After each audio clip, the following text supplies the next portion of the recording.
Isa sa mga paraan para mapakinabangan muli ang nabubulok na basura ay ang pagsasagawa ng composting.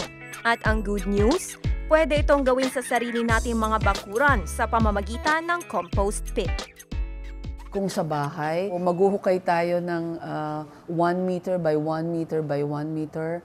Yung deep nun is mostly 1 meter deep din. So doon mo ilalagay ang mga compostable materials like kitchen waste or yard waste. Pagkatapos noon, nakatambak lahat yun doon, i-cover naman natin siya ng mga pwedeng lupa or pwedeng coco dust. Sarili or nature na ang bahalang mag-compose sa kanya naturally.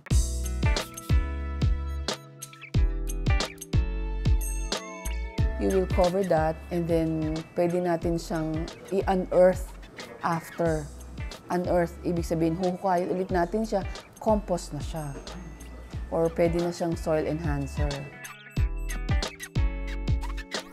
In this kind of way, mape-prevent natin or malilesen natin yung mga basura na po pwede pang i-compose nga, hindi na pupunta sa sanitary landfill.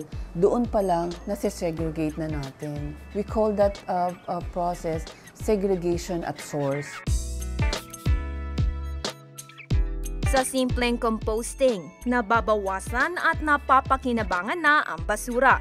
Ang mga pananim pa natin may libreng pataba.